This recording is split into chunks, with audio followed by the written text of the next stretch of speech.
Monsieur le Président, Messieurs les ministres, Madame la ministre, Monsieur le Président de la Commission des finances, Monsieur le rapporteur général, mes chers collègues, l'année 2025 est donc une année d'héritage. D'abord celui des Jeux, dont nous avons pu voir ici à quelle vitesse vous avez voulu le brader. En témoigne le budget du sport et la mobilisation du monde sportif contre vos choix. Mais surtout, c'est ce qui nous occupe depuis des mois, l'héritage d'une politique économique, l'héritage d'une doctrine, l'héritage de 7 ans de choix budgétaires, de désarmement fiscal, de dépouillement de nos comptes publics et d'une flambée jamais atteinte de notre dette. Oui, la situation financière et budgétaire de la France est catastrophique. Mais cette catastrophe n'a rien de naturel. C'est le bilan d'un certain nombre de vos choix, une politique qui a favorisé les baisses d'impôts et les cadeaux fiscaux pour les plus fortunés sans que les retombées économiques promises ne se concrétisent. Ces choix ont été financés à crédit et nos comptes ont plongé dans le rouge. Au chaos de nos comptes publics s'ajoute le chaos politique. Le budget sur lequel nous allons nous exprimer aujourd'hui est un budget digne de Frankenstein, un budget sur lequel pas moins de 3 ministres de l'économie successifs se sont penchés, un budget qui échappe à ses créateurs et dont plus personne ne sait qui en porte la réelle responsabilité politique, chacun tentant de faire oublier les causes réelles de la situation. Nous avons commencé nos débats à l'automne avec un gouvernement nous expliquant qu'il n'avait eu que 15 jours pour produire sa copie. Le président de la République, plongé dans une forme de dilettantisme olympique, a fait le choix de prendre son temps, 60 jours exactement, pour nommer un Premier ministre. Un budget réalisé donc à la hâte par Michel Barnier, s'appuyant sur des prévisions de croissance et des recettes fiscales irréalistes, actant déjà un recul massif pour l'État et les collectivités dans la conduite de leur politique publique. Lors de nos débats ici, nous avions fait progresser la copie. Ce n'était toujours pas au niveau de la justice fiscale dont notre pays a besoin, mais tout de même, le débat sénatorial avait produit du consensus sur un certain nombre de nouvelles recettes. Pourtant, à 3 jours de sa censure, le gouvernement Barnier a imposé à la majorité sénatoriale, bien docile, 27 nouvelles délibérations. Exit tax, hausse de la taxation des dividendes, modification de l'IFI, taxation des GAFAM, taxe sur les transactions financières. Vous aviez mal voté, chers collègues. Bercy vous a rappelé à l'ordre, privant toujours plus l'État de ressources. La méthode Barnier, c'est aussi un choix, celui de se mettre dans la main exclusive du Rassemblement national pour des négociations budgétaires. Un choix irresponsable qui a abouti à sa censure. Malgré cette censure, malgré ce revers démocratique flagrant, le 3e de l'année pour la ligne politique présidentielle, le budget est repris sur les mêmes bases par François Bayrou, tel que voté ou plutôt revoté par le Sénat, sans ressources fiscales supplémentaires. Se sont ouvertes tout de même un certain nombre de négociations à Bercy, négociations auxquelles, en esprit de responsabilité, ont participé les écologistes. Nous y sommes allés sans ligne rouge, mais avec un certain nombre d'alertes bien rouges, elles. Notre avertissement général était qu'en matière de transition écologique, le stop and go, les signaux contradictoires sont délétères et cassent toute ambition.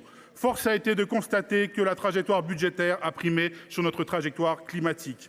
Devant le blocage et le dogmatisme de Bercy, confinant parfois au déni climatique sur certaines politiques, et suite à une déclaration de politique générale faisant l'impasse sur ce défi du siècle, les députés écologistes n'ont eu d'autre choix que de voter une première censure. Les débats ont pu reprendre ici. Privé de justice fiscale, privé de nouvelles recettes, le gouvernement a choisi de brutaliser un peu plus le débat parlementaire.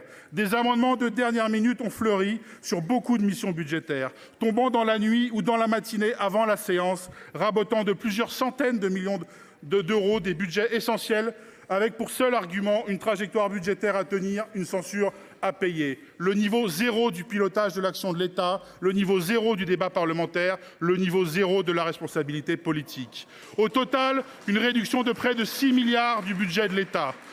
Nous avons beaucoup utilisé ces derniers jours dans l'hémicycle, mes chers collègues, le terme de rabot, qui est en fait impropre. Les coupes budgétaires n'ont pas touché tous les budgets de manière lisse et homogène. Des choix ont été faits. Certains budgets ont été préservés, d'autres ont été amputés gravement. Derrière l'apparence du rabot, vous avez en fait passé certains budgets à la tronçonneuse. Des lois de programmation ont été préservées, défense, justice, intérieur. D'autres ont été sacrifiées, l'aide au développement ou la recherche. La copie finale que nous étudions aujourd'hui fait donc un choix, celui de sacrifier l'avenir.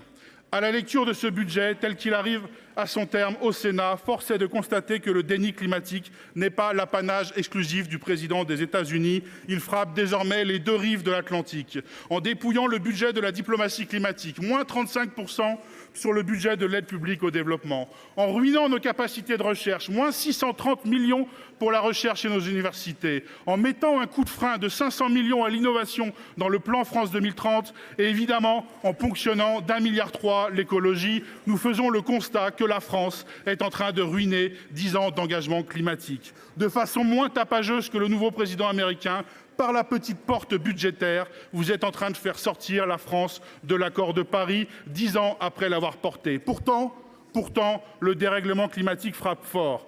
Entre deux gouvernements, cet hiver, un département français, Mayotte, a été rasé par un cyclone qui, comme d'autres catastrophes naturelles récentes, a mis en lumière à la fois les impacts climatiques dévastateurs de nos émissions, mais aussi la vulnérabilité de nos territoires. La Cour des comptes, pourtant, dans son rapport annuel de 2024, a décrit de manière méthodique l'extrême vulnérabilité de notre pays aux aléas climatiques qui vont se multiplier. Les besoins d'investissement sont réels. Vous faites le choix du déni. Même le budget alloué à la sécurité civile diminue de 50 millions d'euros. Nous sommes ici, aujourd'hui, les témoins de l'absence totale de vision stratégique face aux défis de notre époque. En désarmant fiscalement l'État, vous nous exposez au pire.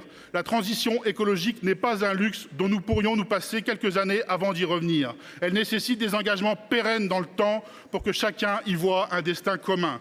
Quand les zones à faible émission, outils nécessaires pour la qualité de l'air, montent en puissance, vous décidez de sabrer massivement dans les aides au changement de véhicule, dans le soutien aux investissements pour les transports collectifs ou encore dans le plan vélo. La cohésion des territoires est fragilisée, vous aggravez les fractures sociales et territoriales. Tout ceci va mal finir. Ce matin, monsieur le ministre de l'économie, dans les Échos, vous assumez de rester droit dans vos bottes. En réalité, vous restez droit dans les bottes présidentielles, celles qui nous ont conduits dans l'impasse budgétaire, celles qui nous font courir vers le mur climatique, celles d'une politique qui a été désavouée à de multiples reprises dans les urnes. Nous refusons cette marche forcée vers l'abîme. Nous voterons contre ce budget. Merci. La parole est à notre collègue Thierry Cozic